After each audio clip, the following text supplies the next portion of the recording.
Mening ismim Saodat, 45 yoshdaman.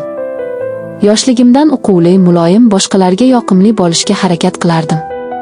Ammo o'z hayotimda uncha baxtli bo'la olmadim. Erim bilan ajrashganimga 10 yildan oshdi. Meni bu dunyoga bog'lab turgan yagona inson qizim Nodira. U menga umr yo'ldoshdek edi. Shu sababli uni yaxshi hayotga uzatish orzum bo'lgan. Orzuyim ushaldi. Nodira 23 yoshida Sardor degan yigitga turmushga chiqdi. Sardor oqimishli, madaniyatli, chiroyli, eng muhimi mehmondost edi. Uydagilarga, yaqinlarga xushmuomala. Dastlab uni oddiy kuyovim deb ko'rardim.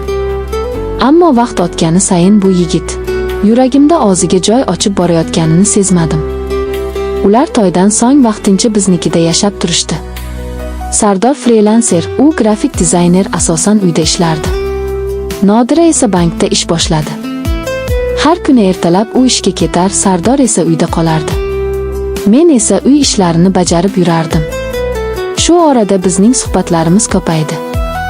Sardor gohida ovqat tayyorlashimga yordam berar, gohida shunchaki suhbatlashardi. U menga qarab, "Saodat opa, siz bilan gaplashsam, o'zimni sokin dengizda yurgandek his qilaman. Sizdagi mehr meni ilitadi", derdi. Bu so'zlar meni larzaga solardi. Ammo tashqaridan hech narsani sezdirmaslikka harakat qilardim. O'zimni aybdor his qilardim. Axir bu mening kuyovim. Men bu tuyg'uni darrov unutishim kerak deb o'zimni ichimdan jazolardim.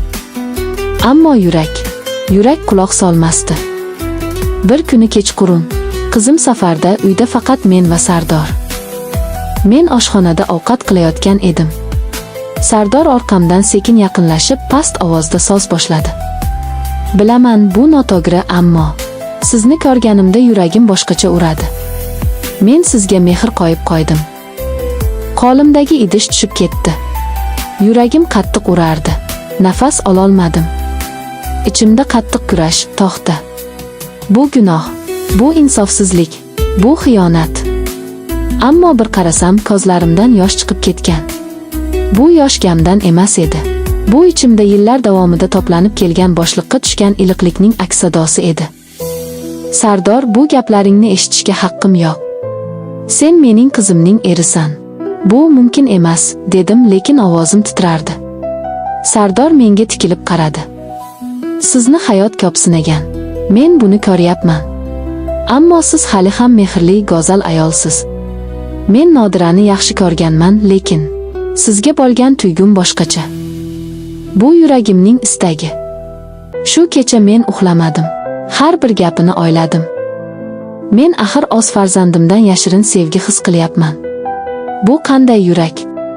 Oradan kunlar o'tdi. Sardor meni bezovta qilmadi.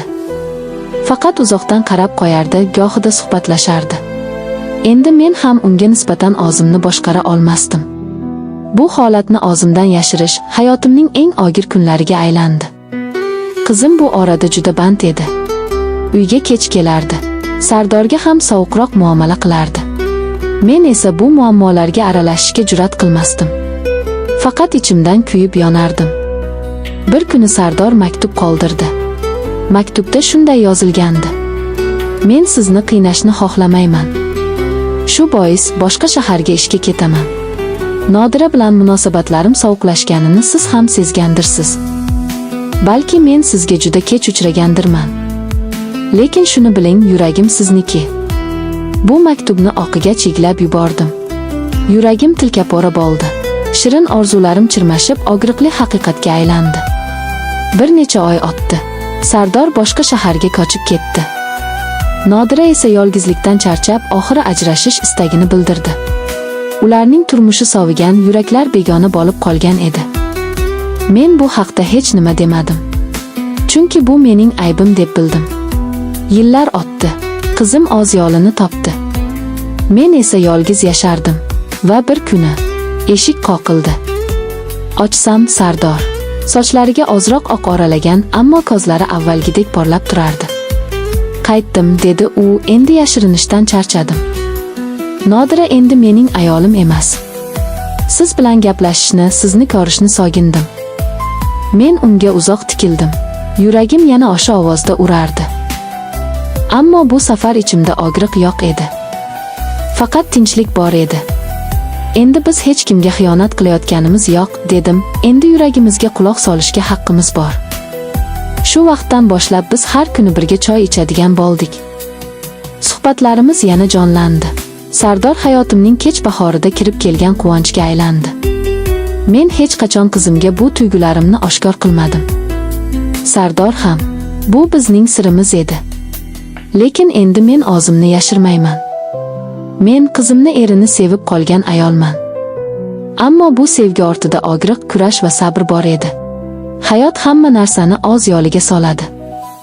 Ba'zan sevgining o'zi yetarli emas, u vaqt, joy va halollik bilan uyg'unlashgandagina chinakam baxtni beradi. Yurak tanlamaydi, lekin aql uni yo'ldan qaytara oladi. Ammo yurak va aql bir bo'lganida, bu chinakam muhabbatga aylanadi.